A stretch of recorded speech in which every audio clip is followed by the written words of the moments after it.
Hi guys, welcome back to my channel. I'm so glad you're here today. Today's video is going to be a recipe video. So I'm going to be sharing new recipes every Friday on my channel.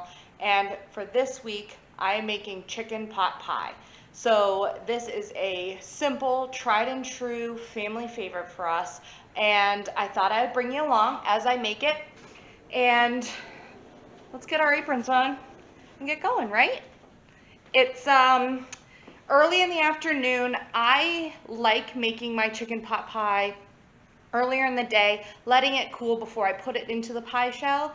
I just find that I get a better tasting pie when it's allowed to sit and the flavors are allowed to marry a little bit. So I'm getting going early today, but then it will be ready for whenever my husband walks through the door. I can pop it in the oven and we can eat within 30 minutes. So let's get going.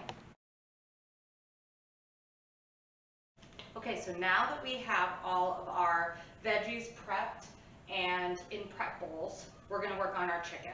So I have a roast chicken from last night. We ate most of the breast. We still have some of this breast meat left. And I also have the thighs and the drumsticks. I'm actually not going to use the drumsticks. I'm going to just break them off and put them aside. But I will use the thigh meat in my pot pie. So I'm going to remove the skin that was left.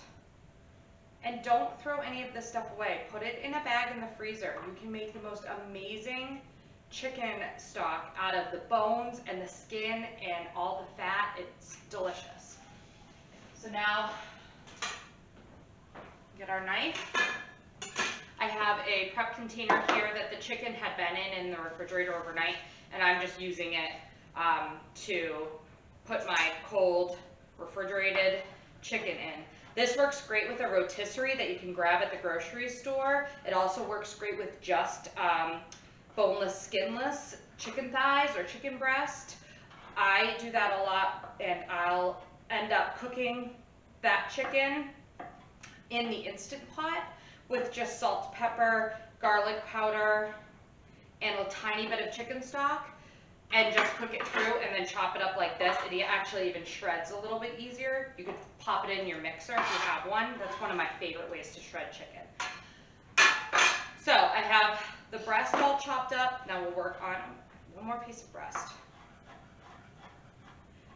And now we'll work on the chicken thigh, or yes, the chicken thigh. So there is a bone in here, so we'll have to get that bone to come out. But I just usually peel off as much of the chicken off of the bone as I can before I have to get in there and cut anything out.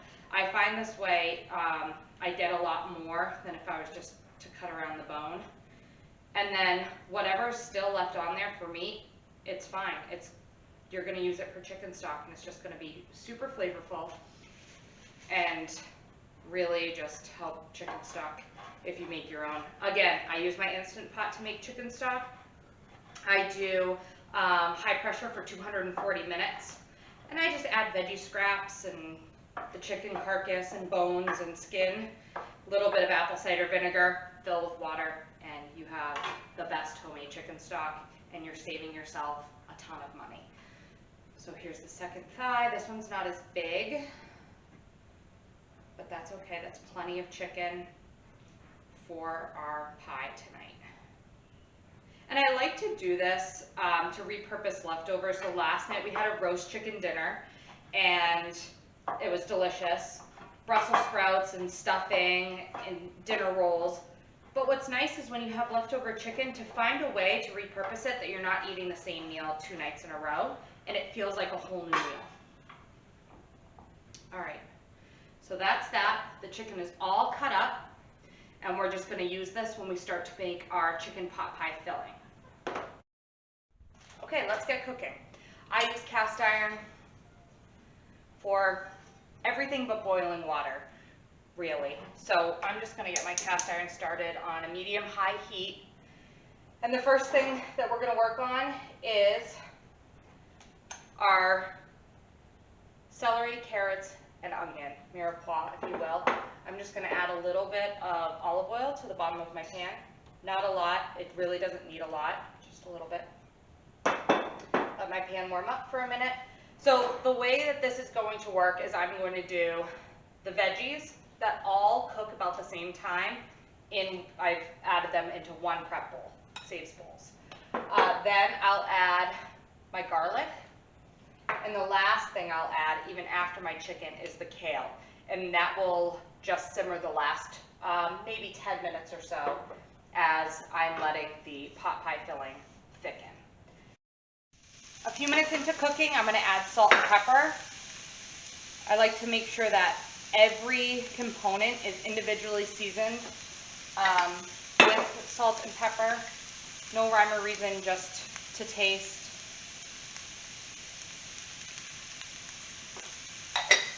And then I'll let these cook down for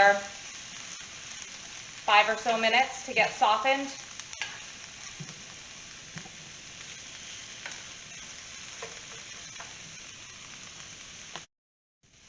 Okay, now that we've reached a nice translucent onion, the carrots and the celery are starting to soften, we're going to add garlic, all that chopped garlic. And we'll get that going for about a minute. We don't want it to burn, but we do want it to add its fragrance and deliciousness. There's nothing better than garlic in a recipe, in my opinion. Okay, now it's time to add the chicken.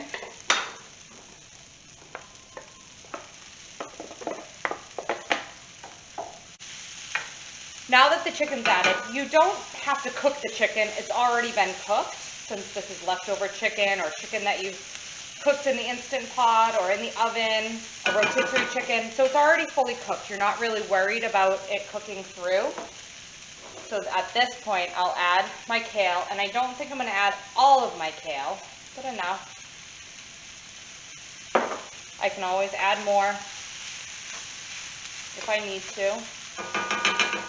I'm going to add just another small drizzle of olive oil.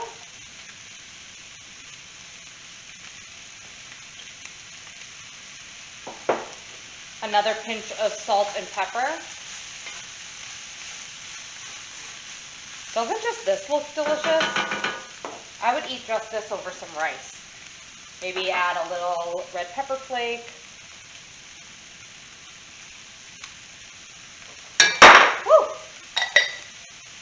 Maybe add a little, I don't know, chili sauce, and then over some rice. That would be delicious. This is a great base for a lot of different things, but pot pie is one of our favorite meals.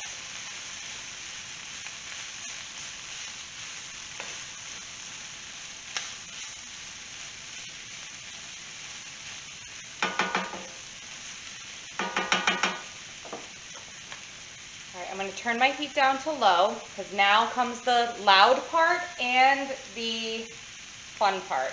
I have an 1/8 of a cup of flour. You could use cornstarch, any sort of thickening agent. I just like to sprinkle it on, mix it around, make sure it coats everything. If you're adventurous, now's the time to add like a 1/2 cup of white wine. I don't have any white wine on me today, so I'm going to do all chicken stock. And this is the homemade chicken stock that I make from chicken carcasses. I just store them in these freezer containers. We're going to add a bunch of this stock. That sizzle on the bottom is a good thing. Kind of zhuzh everything around the pan. This gets up all the little bits of goodies off the bottom of the pan, basically deglazing the pan. And then we want to just make sure there's enough liquid in here to sort of almost cover everything.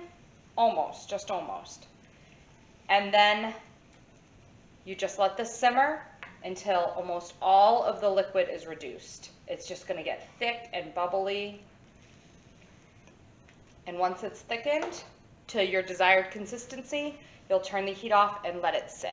Okay, so it's been a few minutes and now you can see the sauce is starting to thicken. We got a really good simmer going. And every few minutes I just want to make sure that nothing is sticking to the bottom of the pan, and then I kind of just move everything out of the middle, scrape if I need to, if I see anything sticking, and then we'll reset. So this will go for a few more minutes, and then I'll show you once it's fully thickened to my desire, and then I'll show you how to assemble the pie once it's cooled. So here's the deal, guys. I'm not a pie crust maker, so I'm going to be using just a plain old pie crust that you get at the grocery store. You can get store brand, get your favorite brand.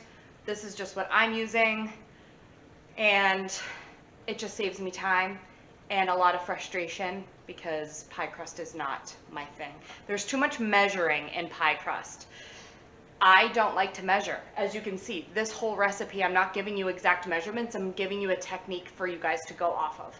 That's how I like to cook. I don't like to cook in specific parameters. It never works for me. Even my baking that I do, my breads and my doughs, I can't say that they're exact all the time. I really can't, because that's just not how I cook. So if you're like me, these tutorials or these recipe shares might be beneficial to you because you can just take the structure of what I've given and just tweak it to your own liking. So if that means store-bought pie crust for me, that means store-bought pie crust for me. Make your own pie crust if you like it and you enjoy it and you have a great recipe for it. I just don't. So I think for our liking, we're just about there, maybe a few more minutes. But what I am going to do is I am going to taste test. This to me is always the most important part of cooking. It's really tasting your food for seasoning. Taste it now before you're completely done so that you're not adding salt when everyone's sitting down at the table. So I just have a small spoon. I'm just going to taste test it and see what I think.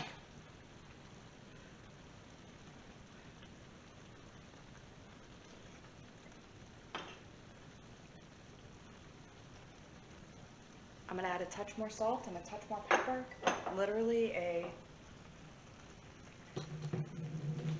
pinch of each.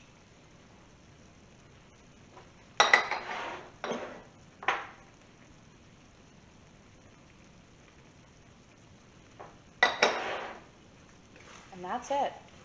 Now I'm going to take this off the heat and let it cool down almost completely. If it's not cooled completely by the time I need to use it, that's fine. It's not going to do any harm. I just like it to cool down completely because, like I said, I feel like it marries a little bit better and tastes a little bit richer when you do that. Now you notice I didn't use any, trying to get the camera angles, I didn't use any dairy. And that's because I typically eat 90% dairy free. I do eat butter, but I don't eat a lot of other dairies, so I don't add dairy to mine. I know a lot of people do. If you like a creamy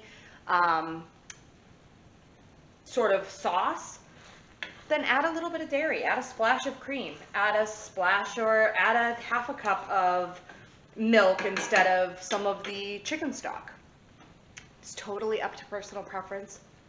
Like I said, sometimes I add wine to this, and not all just chicken stock. I'll add some white wine and some chicken stock, and that to me gives it an amazing, amazing flavor, but I don't have any today, so I'm just cooking with what I have. So I'm gonna take this off the heat, let it cool down, and then once it's cooled, I'll show you how I put it in the pie plate and bake it off. That's my cat. First crust in the bottom of the pan here, in the pie pan. I have a pretty deep pie pan because we like a big pot pie. And I'm just going to fill my pot pie filling right into the pie crust.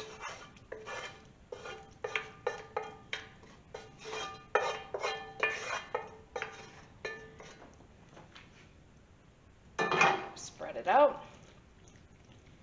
It comes right up to the top of the pie dish, which I think is perfect. And then what I do, and this is a little different than a lot of people, but whatever's extra, I fold over here. Just like this. We like a really thick crust around the edge of our pot pies. And you guys know it, it's the store-bought pie crust. It is nice that they come rolled. You just get it started and there we go. So then what I do is I tuck the pie crust in and kind of just fold it over.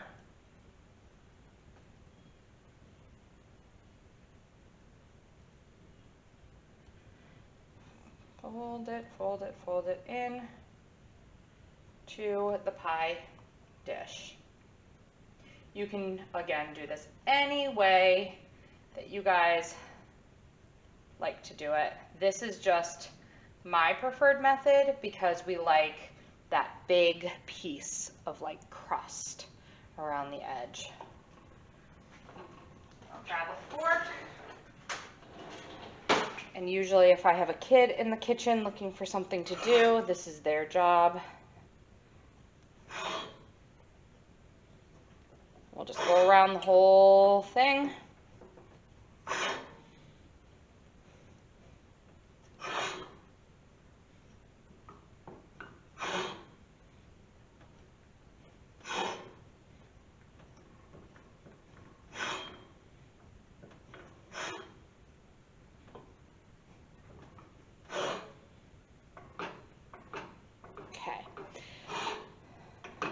And the next step is taking my little paring knife here, and I just do